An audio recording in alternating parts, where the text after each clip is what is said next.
Hey y'all, welcome back to All About April. Today's episode is going to be about a book that I read and I thoroughly enjoyed.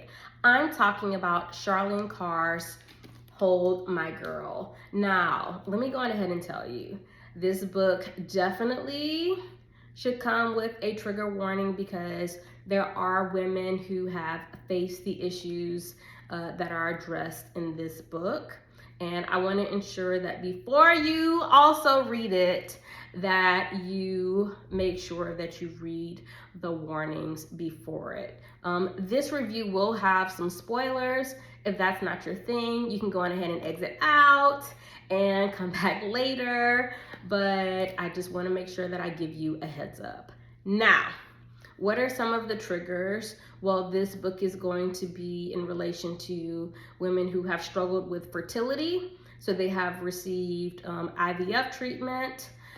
There's also an SA issue in there. For those of you who don't know, SA, sexual assault.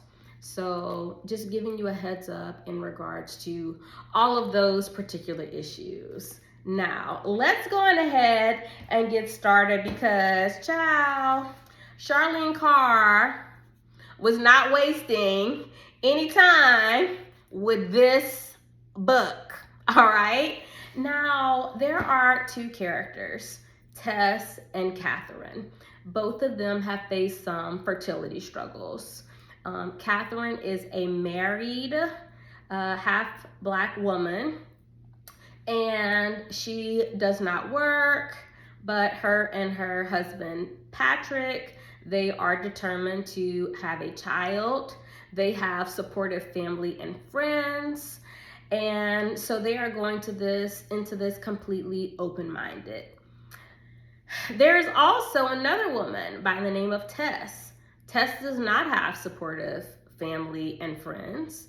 There's a reason for that, which I will get to. Tess is working a job, but she's not making a lot of money, especially in today's society, to be able to support a child. Tess also has some issues that she hasn't truly faced or dealt with. Now, what leads to the issue? Someone at the clinic decides to switch the eggs. I don't want to tell you exactly why she switched them because I do want you to read the book, but we know that the eggs are switched. And because the eggs are switched, Tess is ultimately carrying the egg of Catherine, and Catherine is carrying Tess's egg. But Tess's egg is like matched with Patrick, Catherine's husband's sperm. Yes, I know, a mess. Unfortunately, Tess is unable to carry her baby to term, and the baby passes away at about 4 or 5 months. Catherine carries her baby to term, or Tess's baby to term, and baby Rose is bringing joy and excitement to everyone. When it comes out that the switcheroo happened because the person ultimately admitted, it becomes a big deal. And people are wondering, who should have this baby? Should it be, Patrick and Catherine? Because technically it's his sperm that was used. And Catherine carried the baby to term. Today we would call that surrogacy. On the other hand, it was Tess's egg. So how does this go about? Now, essentially, many of us would think, well, share custody. I mean, the baby is young. They would be able to create a stable environment for her. It's more people for the baby to love on, etc. However, Catherine and Patrick were not willing to compromise on that particular term, even though Tess was initially.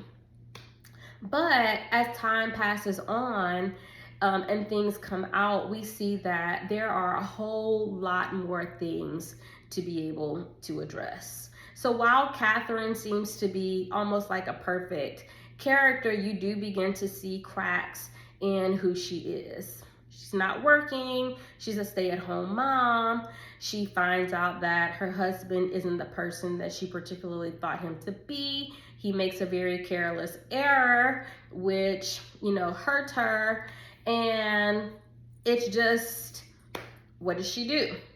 Especially since it was not her egg. And the baby doesn't look like her. So in regards to Tess, Tess was unfortunately SA'd. And because that happened to her, she ended up dropping out of school. She has this job, but again, it's not making a lot of money. She doesn't have the support of family and friends. And all of these things ultimately are going to play a role in the court case when they are fighting for baby Rose. And I felt really bad for Tess because after all of this happened, you could just see the chain of events that occur within her life. And a lot of it has to do with the fact that she did not have a strong foundation with her family. Now, I'm going to say this, and I'm going to say this with my full chest. I've been teaching for 18 years. No, I do not have kids, but I am also a child. As parents, it is important for you to establish a strong foundation. And that foundation allows children a place where they can always stay or go to. Even in the wrong, they know that they have a place of comfort to go to. And unfortunately for Tess, that never existed for her.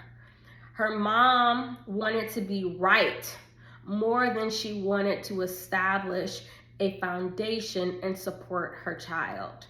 And while Tess's brother provided a level of support to her, there was no trust really amongst any one of them. So there is a particular court scene when her mama went on the stand and said what she did. And I'm going to tell y'all right now, if my mama did what Tess's mama did, I would never speak to her again, because it was outrageous considering you have these expectations of your children, but you are doing nothing to be able to support her. Thinking about it right now is even making me teary-eyed, because how and why would you do that to your child without understanding what she has gone through? And it broke me to be able to read that particular part of the book, especially considering all that Tess had gone through.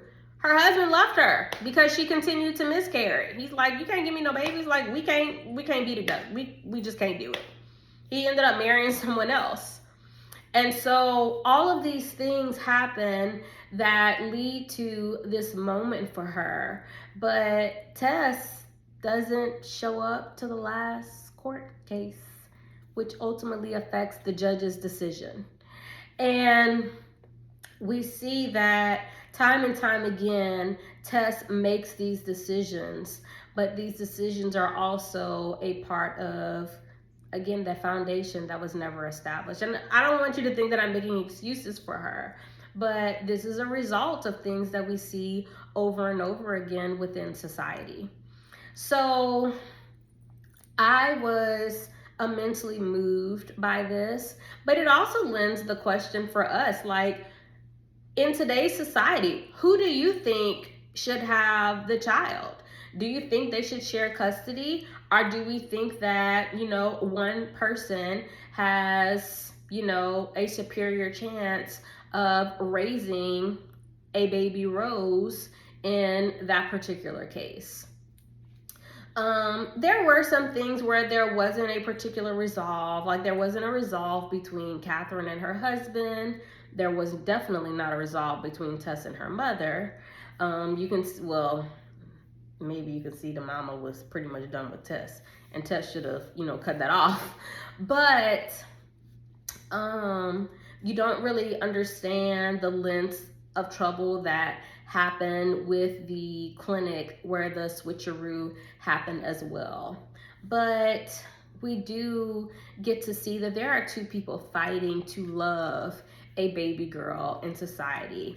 And as an educator, that made me happy to know that these people were willing to do what was necessary to provide and love and give support to baby Rose. And for me, I loved and appreciated the moment of that existing.